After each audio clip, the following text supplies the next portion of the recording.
आपने इस बिल पर बोलने का जो मुझे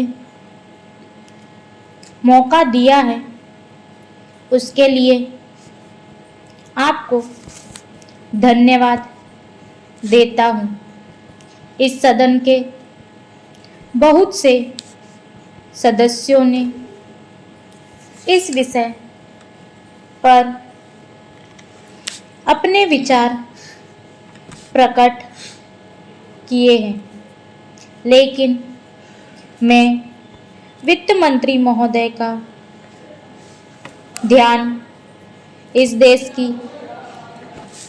आम जनता की ओर खींचना चाहता हूं।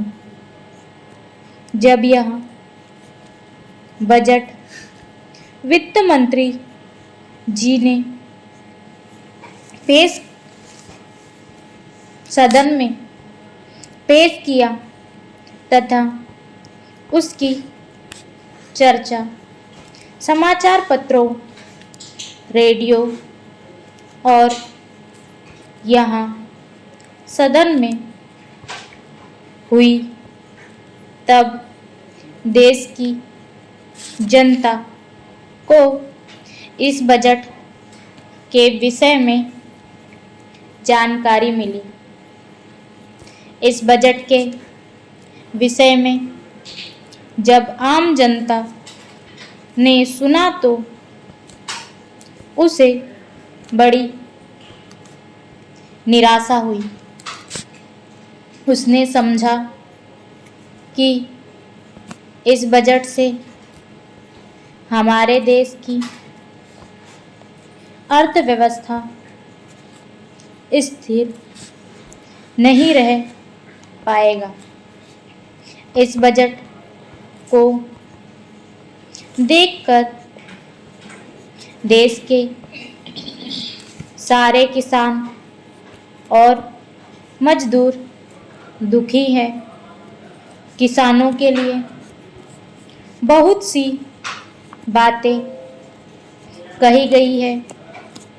इस बजट में कहा गया है कि किसानों को बहुत सी सुविधाएं दी गई है, लेकिन वास्तव में किसानों के लिए क्या किया गया है यह मेरी समझ में नहीं आ रहा है। किसानों को खाद पर बहुत ही कम राहत दी गई है। इस राहत को हम बहुत बड़ी सुविधा नहीं कह सकते हैं।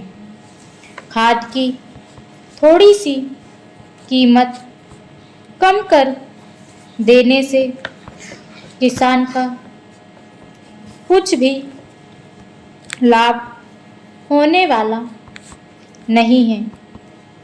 किसान खेत में रात दिन काम करता है, अपना पसीना बहाता है, लेकिन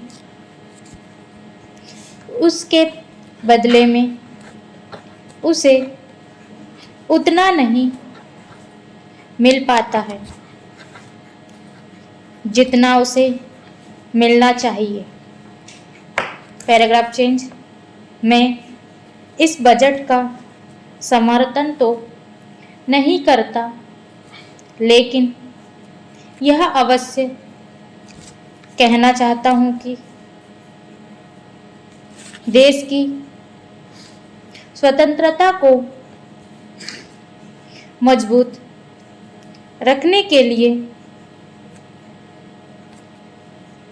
देश के किसानों को विकास की ओर सरकार का ध्यान जाना चाहिए।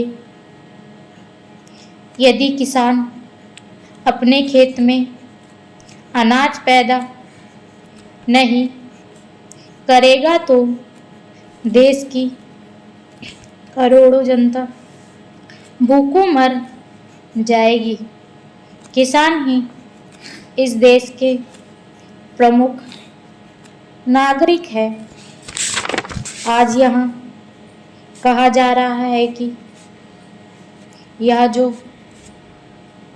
बजट प्रस्तुत किया गया है, इसमें गांवों की ओर अधिक ध्यान दिया गया है। लेकिन मैं कहता हूं कि सरकार को गांवों की ओर जितना ध्यान देना चाहिए उतना इस बजट में नहीं दिया गया है। बैंकों से जो ऋण दिया जाता है वह गरीब किसान को कम और उद्योगपतियों को अधिक दिया जाता है। यदि बैंक किसानों को ऋण देते भी है तो उस पर बहुत ब्याज लिया जाता है। मेरा सदन से निवेदन है कि इस विषय पर विस्तार पूर्वक चर्चा की जाए। स्टॉप।